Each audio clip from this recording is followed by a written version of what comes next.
მოგესალმებით, მეგობრებო. დღეს მინდა ისეთ მნიშვნელოვან თემაზე დაგესაუბროთ, როგორიც არის ქალიშვილისა და მამის ურთიერთობები. ცნობილია, რომ ფსიქოლოგიის დარგში ეს ტიპის ურთიერთობები გამოირჩევა თავისი აქტუალობით. ცოტა უდიერად, ზედაპირულად ესეთ ურთიერთობებს ინგლისურ ენაში მოიხსენიებენ როგორც daddy issues. ჩვენ უფრო სერიოზული საუბარი გვექნება და დღეს მე მინდა განვიხილო უპირველეს ყოვლისა მამის ტიპები. ის ფსიქოლოგიური თავისებურებები, რომლებსაც მამები ქალიშვილების მიმართ ავლენენ ურთიერთობებში. ამასთან მინდა გავაკეთოთ დისკლეიმერი, გაფრთხილება, რომ ამ ტიპის ურთიერთობების უმეტესობა შეიძლება ვრცელდებოდეს არა მარტო მამებზე, არამედ სხვა ტიპის მზრუნველებზე, როგორიცაა დედა ან სხვა ადამიანები. უბრალოდ ეს შეიძლება იყოს კრებსითი სახე მზრუნველისა, თუმცა აქცენტს მაინც გავაკეთებთ მამისა და ქალიშვილის ურთიერთობებზე. ესე იგი, რამდენი ტიპის მამა ურთიერთობების მიხედვით ქალიშვილთან შეიძლება გამოვყოთ? ასეთი ტიპი არის 7. აი, მე მაქვს გულები, რომლებიც ასახავენ მამისა და ქალიშვილის ურთიერთობებს.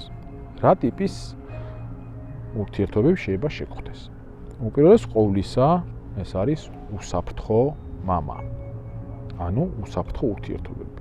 ეს არის ურთიერთობები, სადაც მამა გამოირჩევა მზრუნველობით ქალიშვილის მიმართ, არის ჯანსაღად, ფსიქოლოგიურად ჯანსაღად მოაზროვნე ადამიანი და გამოხატავს ჯანსაღ მშობლის რეაქციებს. ის ეხმარება შვილს, აძლევს ავტონომიას, იცავს მას და ამავე დროს არის ლიდერი, რომელიც თავის მაგალითით ასწავლის ქალიშვილს უსაფრთხოებას. მასთან ბავშვი გრძნობს თავს უსაფრთხოდ და რომ ის უყვართ. მეორე ტიპის მამა, ეს არის მათ შორის მზრუნველია ის, მაგრამ ჰიპერმზრუნველი, ზედმეტად დამცველი. ასეთ შემთხვევაში ქალიშვილი სწავლობს, რომ სამყარო არის სახიფათო, რომ მას სჭირდება დამცველი და მამა თავისი ზედმეტი მზრუნველობით, ინგლისურად overprotective, ასწავლის ბავშვს, რომ სამყარო სახიფათოა, რომ მას სჭირდება ვინმე, ვინც მას დაიცავს ცხოვრების ხიფათისაგან. მესამე ტიპის მამა, ეს არის მშობლობის მთხოვნელი მამა. როლები იცვლება და იმის მაგივრად, რომ მან გაუწიოს მშობლობა თავის შვილს, პირიქით როლში შეყავს თავის ბავშვი. იქნება ეს ემოციური მშობლობის გაწევა თუ ინსტრუმენტალური, ეგრეთ წოდებული, რაიმეს გაკეთება. ამ სიტუაციაში ბავშვი უკვე თავს გრძნობს არაჯანსაღად და მომავალში ის სწავლობს, რომ ის უნდა იყოს მზრუნველი, გადამრჩენელის სინდრომის მქონე. მეოთხე ტიპის მამა, საკმაოდ გავრცელებული შემთხვევა მთელ მსოფლიოში, არის ნელთბილი მშობელი, ნელთბილი მამა. ნელთბილი ნიშნავს, რომ ის აძლევს ზრუნველობას თავის შვილს, მაგრამ ამავე დროს ზოგ შემთხვევებში საკმაოდ ხშირადაც კი არის ცივი, უცბად, ხდება უკარება, შეიძლება აიგნორებდეს კიდევაც თავის ბავშვს და ბავშვი ღებულობს ურთიერთ გამომრიცხავ გზავნილებს. შესაბამისად, მამა არის ნელთბილი, ბავშვი ასეთ ურთიერთობებში სწავლობს, რომ სიყვარული უნდა დაიმსახუროს. უბრალოდ კი არ არის, რომ ის უბრალოდ უყვართ, როგორც უსაფრთხო მშობლის შემთხვევაში. არამედ დამოკიდებულია და ცდილობს ბავშვმა ამოიცნოს, თუ რა დააშავა, ან რა არ დააშავა. მომავალში ესეთი ბავშვი, ესეთი ურთიერთობების მქონე ბავშვი ეცდება სიყვარული დაიმსახუროს, შეიძლება განავითაროს სიყვარულზე დამოკიდებულებაც კი და მისთვის სიმშვიდე ურთიერთობებში აღქმულ იქნება უინტერესობასთან. ანუ რახან მშვიდად არის, ყველაფერი წყნარად არის, ალბათ მე არ ვაინტერესებ არავის.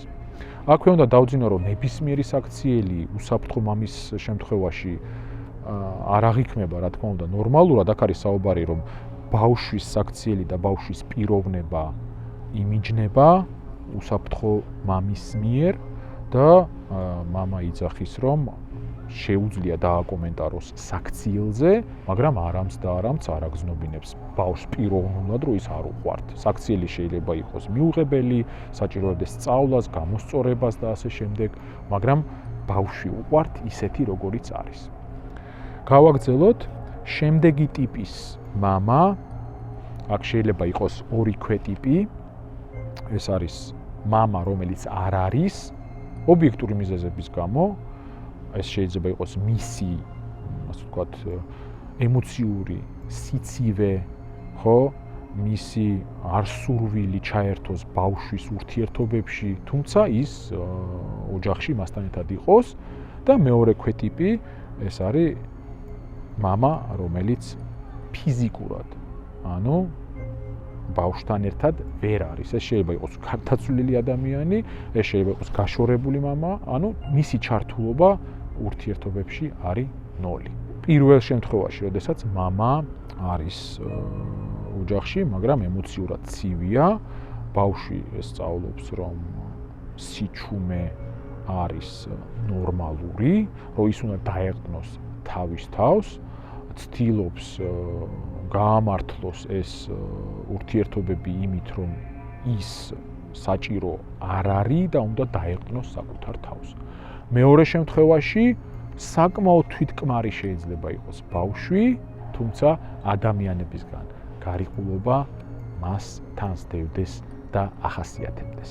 და ბოლოს ყველაზე წამგებიანი ვარიანტი მშობლობისა, რომელიც სამწუხაროდ არსებობს მამასა და ქალიშვილს შორის, ეს არის სასტიკი, ანუ მამა, რომელიც ტკენს თავის ქალიშვილს. აქ შეიძლება იყოს ძალადობის ელემენტები, ფსიქოლოგიური თუ ფიზიკური ტერორის ნიშნები. სამწუხაროდ ეს შემთხვევაც არსებობს, ესეთი ტიპის მამა-შვილური ურთიერთობებიც არსებობენ. ასეთ შემთხვევაში ბავშვი ძალიან ტრავმატულად აღიქვამს ამ ყველაფერს და რა თქმა უნდა უყალიბდება წარმოდგენები სიყვარულთან დაკავშირებით, რომ სიყვარული უდრის ტკივილს. ასეთ შემთხვევაში ტრავმატული შეკავშირება ხდება, ის სწავლობს, რომ ხშირად საკმაოდ რომ შეურაცხყოფის ატანა შესაძლებელია და სიყვარული აი ამგვარი არის. ესე იგი, ჩვენ რომ წარმოვიდგინოთ, რატომ არის ამ ტიპის ტიპოლოგია ჩემი მიერ შემოთავაზებული, თავისი მნიშვნელობით, რა თქმა უნდა, ძალიან ფართო მნიშვნელობა აქვს მამა-შვილ ურთიერთობებს, მაგრამ მნიშვნელოვანია იმ ხრივადაც, რომ ამ ტიპის წარმოდგენებს საკუთარ თავზე, სიყვარულზე და ურთიერთობებზე ბავშვები, ქალიშვილები ძალიან ხშირად შემდგომ უკვე როცა გაიზრდებიან პარტნიორებზე გადააქვთ. ანუ ქმრებზე, შეყვარებულებზე და იქ ცდილობენ ცადონ და გამოასწორონ თავის ბავშვობაში მომხდარი ტრავმატული შემთხვევები. ამიტომ ძალიან ხშირად მაგვარი ხასიათის ურთიერთობების მქონე მამაკაცები იზიდავენ გოგონებს, როგორც მათი მამები.